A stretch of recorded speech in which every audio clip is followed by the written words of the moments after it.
The first time I realized somebody thought my property belonged to them, I was staring at a line of dump trucks backed up behind a locked steel gate while grown men in hard hats stood around arguing in his cell phones like the world had just ended. The funny part is that none of those trucks were my problem. The expensive delays weren't my problem either. The real problem started months earlier when a developer decided it would be easier to use my land than ask permission.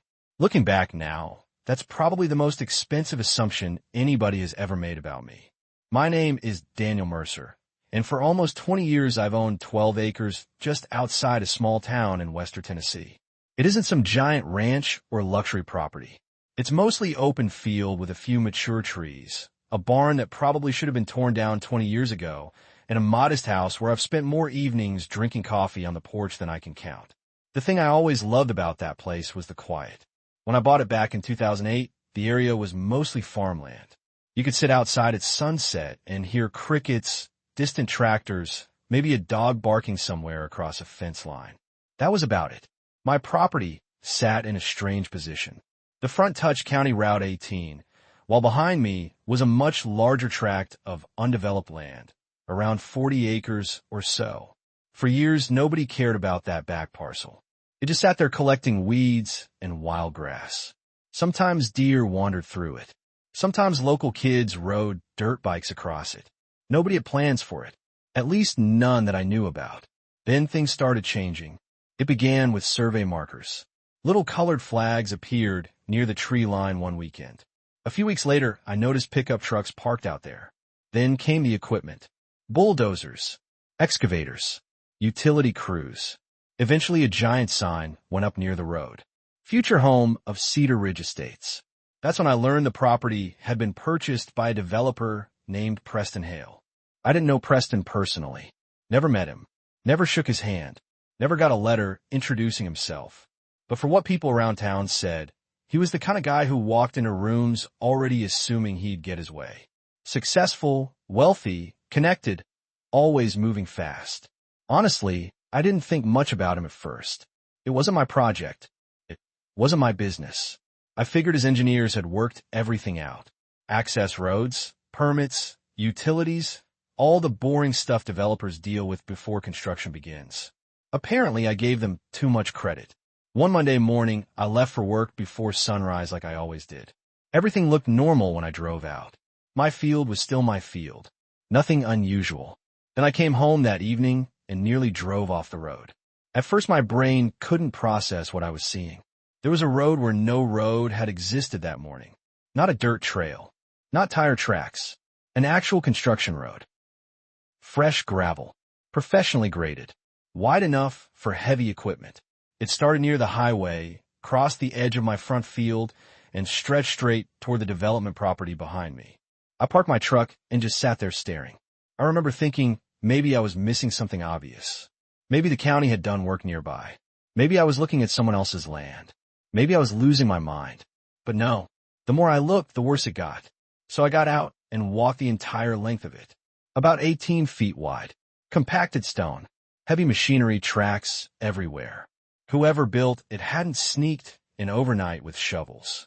This took planning, equipment, crews, money, and somehow nobody thought they should mention it to the person who owned the ground underneath it.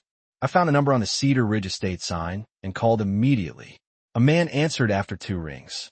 Peter Stonehale. I didn't bother introducing myself. You build a road across my property. There was a brief pause. Then he actually laughed. Not nervous laughter. Not confused laughter. The kind of laugh people make when they think you're overreacting. It's temporary access, he said. Our crews just need a way to reach the site. I looked across the gravel strip, cutting through my field, and felt my blood pressure climbing. You built it on my land. We assumed it wouldn't be an issue. That word still irritates me.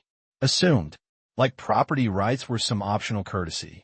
Like ownership only mattered if somebody else respected it. You assumed wrong, I said. Preston sighed dramatically. Our consultant believed there may have been historical access rights through that section. There aren't. Well, we'll sort it out. No, I said. You'll remove it. His tone changed slightly. Not angry yet. Just annoyed that I wasn't cooperating. Mr. Mercer, we're investing millions into this community. Sometimes everybody has to be flexible. Flexible. That's another word people use when they're asking somebody else to sacrifice something. I stood there looking at a road that hadn't existed 12 hours earlier and realized this wasn't a misunderstanding. This was a decision. Somebody had looked at my land, decided using it would be convenient, and moved forward before I even knew what was happening. The next morning, I called an attorney named Rachel Sutton, a woman who had helped several local property owners with boundary disputes over the years. By noon, she was pulling records. By late afternoon, she called me back. "Daniel," she said, "your deed is clean. No easements. No access agreements. Nothing." Honestly, hearing that wasn't a surprise. I already knew what we'd find. Still, it felt good having documentation backing up what common sense had already told me. Rachel drafted a formal demand letter requiring immediate removal of the road and cessation of all use of my property. We gave him 10 days. Looking back now, that was probably the most reasonable offer they were ever going to get from us. Because instead of backing down, Preston decided to double down. And that decision would eventually cost him far more than he could have imagined. The crazy thing is that after receiving the demand letter, Preston still had every opportunity to fix the situation before it became a disaster. All he had to do was admit a mistake, pull out the gravel, restore the field, and find another way into his development. It would have been expensive, sure, but nowhere near what was coming. Instead, he treated the letter like an inconvenience. In fact, over the next several days, traffic across my property actually increased. Every morning, I watched dump trucks rumble down that unauthorized road. Concrete trucks followed. Utility contractors followed them. Framing crews showed up after that. It was like Preston had looked at a legal warning and decided the best response was to accelerate. Rachel wasn't surprised. She told me some developers operate under a simple philosophy: move fast enough, build enough, spend enough money, and eventually everyone else gives up because reversing the project becomes too expensive. The problem with that strategy is that it only works when the other side quits. I wasn't quitting, not because I wanted to fight, but because I couldn't get past the principle of it. If somebody can simply take part of your property because it's convenient, then ownership doesn't mean much anymore. A week later, Rachel filed suit. Trespass, property damage, injunctive relief. Pretty straightforward. The lawsuit wasn't asking for anything outrageous. We weren't demanding ownership of their project. We weren't trying to bankrupt anybody. We simply wanted them off my land. As the hearing approached, word started spreading around town. Small towns are funny that way. By the time court day arrived, people were discussing the case in diners, feed stores, and church parking lots. Some folks supported me completely. Others thought I should just work out a deal. One guy at the hardware store actually told me, "If I were you, I'd let them use it and charge rent." I understood what he meant, but that wasn't really the issue. The issue was that nobody had asked. They had acted first and expected permission later. That's a dangerous precedent. The hearing itself was almost anticlimactic. Preston arrived wearing an expensive suit and carrying himself like a man attending a routine business meeting. His attorneys were polished and confident. Their argument boiled down to one idea: practicality. The development parcel behind my property didn't have direct highway access. Building through my field was the shortest route. Therefore, according to them, the court should allow continued access while everything got sorted out. One attorney actually said, "Your Honor, denying access would significantly impact an important housing project that benefits the community." Rachel stood up afterward and delivered what might have been the simplest argument of the entire day. The community benefit does not create property rights. That was it. Clean, direct, accurate. The judge listened patiently to both sides, reviewed the documents, asked a few questions, then leaned back in his chair. I'll never forget what he said next. Practical does not equal permitted. The courtroom got very quiet. Then he ruled. Immediate cessation of access. Removal of the road within 14 days. Restoration of the land. Case closed, at least as far as that issue was concerned. Walking out of the courthouse, I actually thought the fight was over. Maybe not completely over, but close. Surely nobody would ignore a court order. Surely nobody would risk escalating things further. I underestimated Preston. 14 days came and went. Nothing happened. Day 15 arrived. Still nothing. The road remained exactly where it was. Trucks weren't using it anymore because of the injunction, but nobody was removing it either. Rachel filed for enforcement immediately. Around that same time, I started thinking about something. The court had ordered them off my property, but orders only matter if they're respected. What if somebody decided to test the boundaries? What if contractors claimed confusion? What if workers simply drove through again? I didn't want another argument.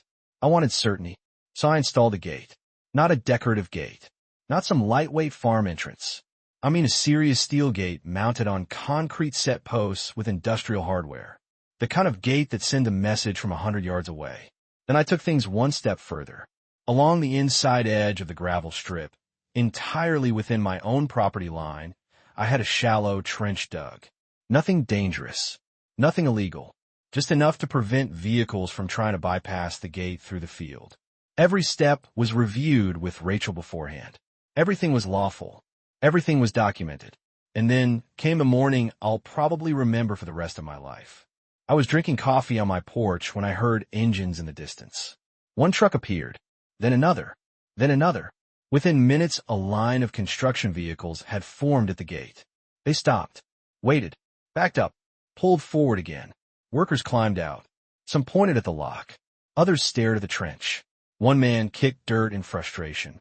It was like watching a very expensive parade come to a complete halt. My phone rang about 40 minutes later. Preston, I answered. You need to open that gate. No good eating.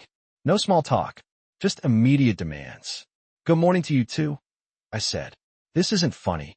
I didn't say it was. You're delaying an entire subdivision. I remember looking out at the trucks, sitting motionless and feeling strangely calm. Months earlier, I would have been angry.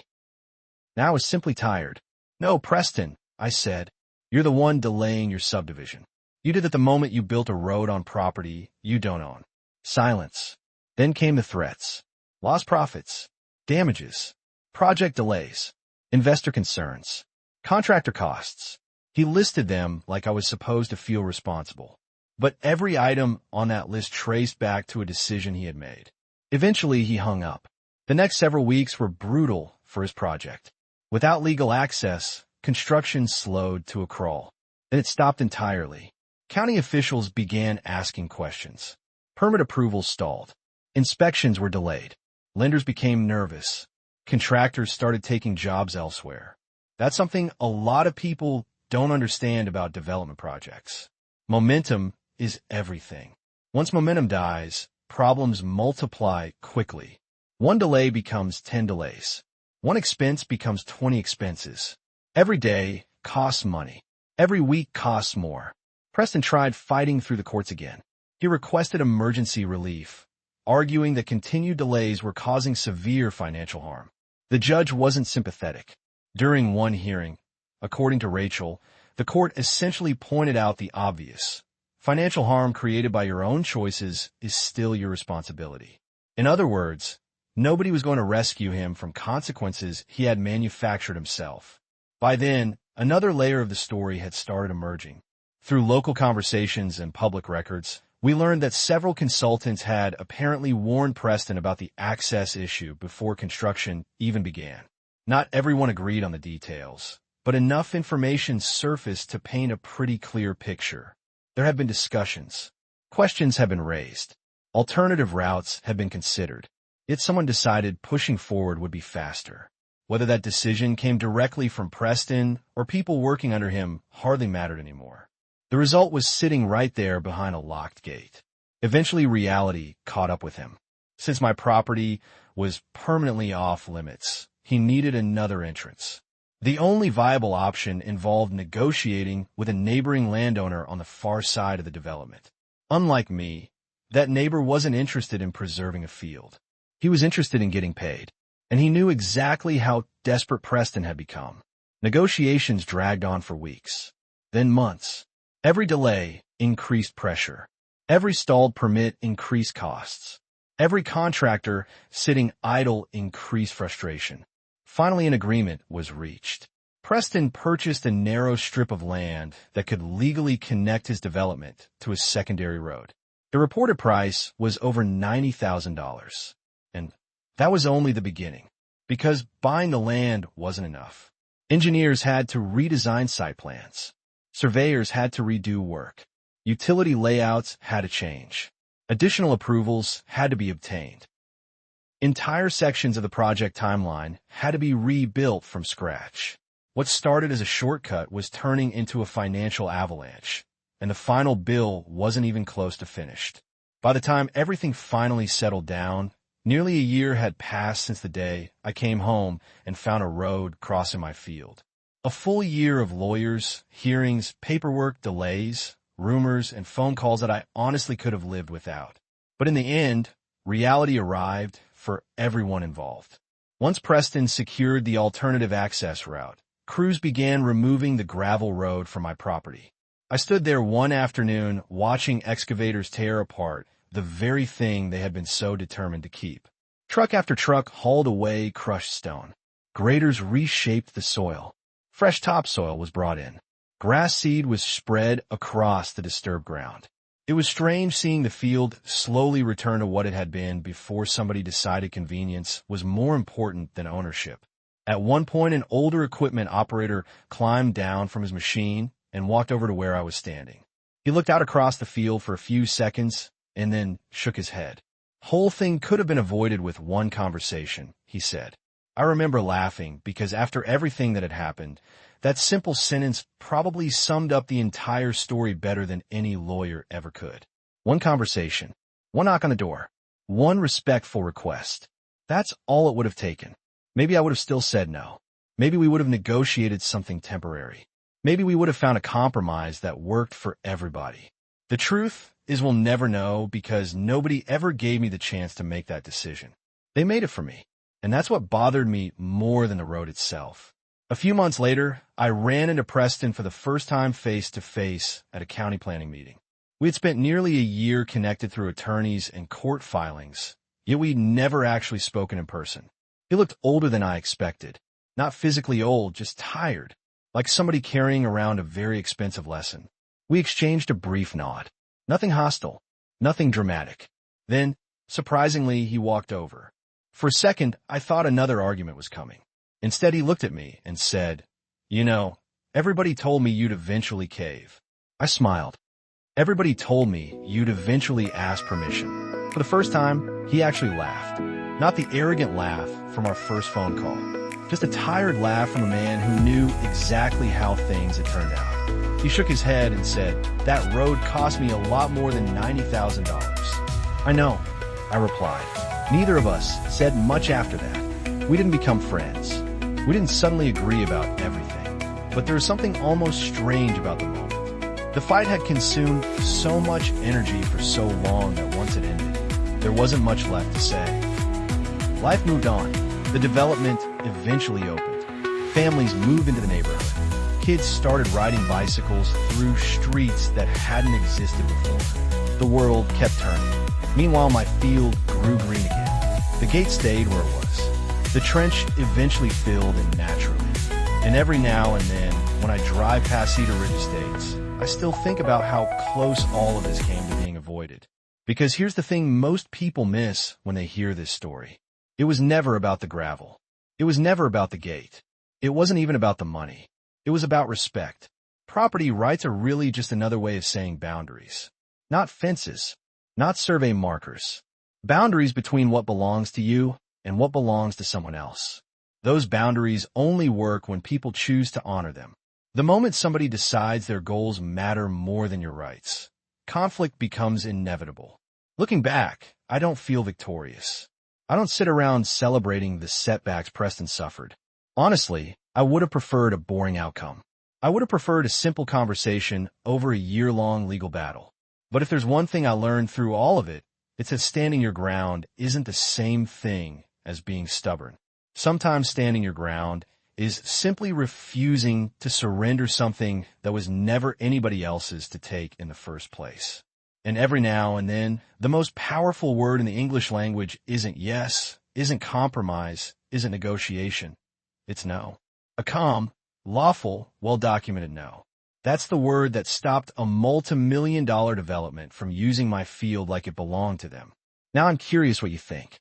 If you were in my position, would you have handled it differently? Would you have negotiated access and taken the money, or would you have fought to protect the principal no matter the cost? And on the other side of the argument, do you think Preston deserved the consequences he faced, or was he simply trying to keep a major project moving and made a costly mistake? Let me know down in the comments, because stories like this always divide people right down the middle. If you enjoyed this story, don't forget to like the video, subscribe to the channel, and share it with someone who loves property disputes, neighborhood drama, and real-life stories where one decision changes everything.